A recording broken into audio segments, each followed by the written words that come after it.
Pense de modo certo. Voltemos ao capítulo 6 para ler mais uma vez a história do homem que formou uma imagem mental da casa que desejava e teremos uma boa ideia do passo inicial para enriquecer. Você deve formar uma imagem clara e precisa daquilo que deseja. Não pode transmitir uma ideia a não ser que a tenha na mente. É preciso ter a ideia antes de transmiti-la. E muitas pessoas não conseguem imprimir suas ideias na substância pensante por se tratarem de conceitos nebulosos e vagos das coisas que querem fazer, ter ou ser. Não basta um desejo generalizado de ser rico para que seja eficiente. Todos têm esse desejo. Não basta querer viajar, ver coisas, viver mais, etc. Todo mundo deseja isso também. Quando você envia um telegrama a um amigo, não remete as letras em ordem alfabética para que ele construa a mensagem. Também não escolhe palavras ao acaso no dicionário. Você envia uma frase coerente, uma frase com sentido. Quando você tentar imprimir seus desejos na substância, lembre-se de que essa impressão deve ser feita por meio de uma declaração coerente. Você deve saber o que quer e ser claro e preciso. Ninguém fica rico ou ativa o poder criativo enviando desejos vagos ou indefinidos. Estude seus desejos como o homem da história estudou sua casa.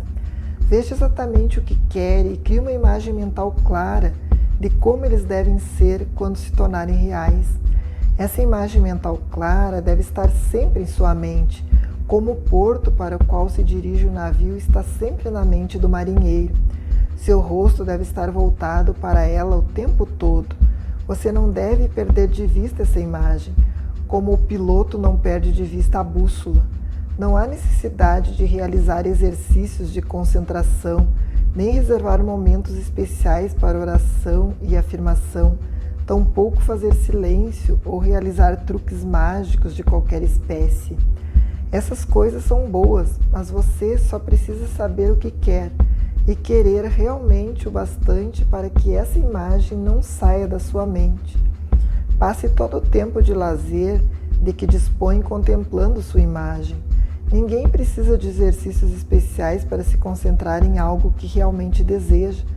Difícil é nos concentrarmos no que não desejamos de verdade. E a não ser que você deseje realmente ficar rico, de modo que esse desejo tenha força suficiente para se fixar num objetivo, como a agulha da bússola fica-se no polo magnético, não valerá a pena tentar seguir as instruções deste livro. Os métodos descritos aqui valem para aqueles cujo desejo de riqueza é bastante forte para superar a preguiça mental e o amor ao conforto, e para fazer com que comecem a trabalhar. Quanto mais clara e definida for a imagem e quanto mais você pensar nela, vendo-a em todos os seus maravilhosos detalhes, mais forte será seu desejo. E quanto mais forte for o seu desejo, mais fácil será manter a mente concentrada na imagem do que você deseja. Entretanto, é necessário algo mais do que ver a imagem com clareza. Se você se limitar a isso, estará sendo apenas um sonhador e terá pouco ou nenhum poder de realização. Atrás da visão clara deve estar o propósito de realizá-la, de transformá-la em expressão tangível. E atrás desse propósito deve haver uma fé invencível e sólida, a crença de que aquela coisa já lhe pertence, que ela está à mão e que tudo que você tem a fazer é apossar-se dela.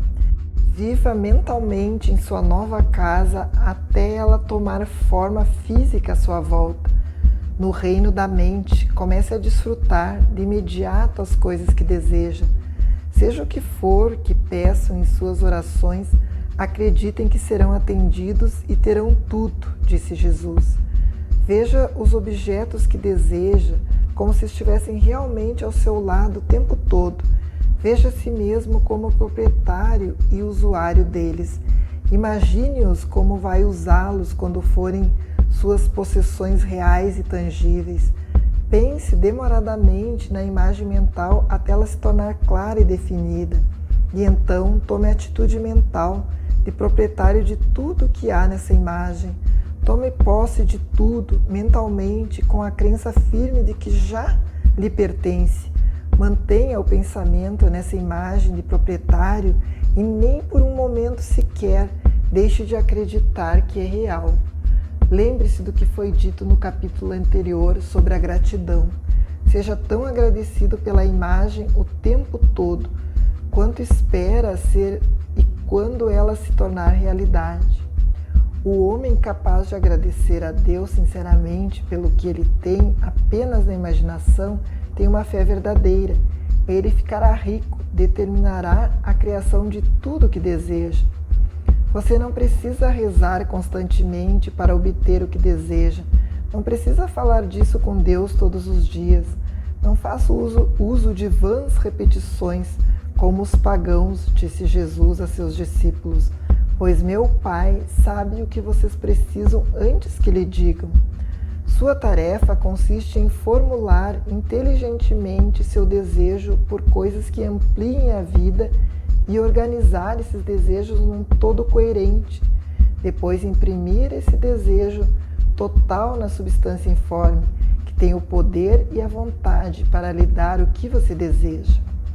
Você não faz essa impressão repetindo fileiras de palavras, mas mantendo a visão com o propósito inabalável de realizá-la e com a fé sólida e constante de que vai conseguir. A resposta à prece não é dada de acordo com sua fé enquanto você está falando, mas à medida que trabalha. Não podemos impressionar a mente de Deus determinando um dia especial para dizer a Ele o que desejamos e esquecendo dele durante o resto da semana. Não podemos impressioná-lo reservando certas horas para rezar, enquanto afastamos o assunto da oração de nossa mente até a hora seguinte marcada para a oração. Rezar oralmente é bom e produz seus efeitos, especialmente sobre quem reza, esclarecendo sua visão e reforçando sua fé, mas não são os pedidos feitos oralmente que nos ajudam a conseguir o que desejamos. Para ficar rico, você não precisa de uma doce hora de oração. Você precisa rezar constantemente.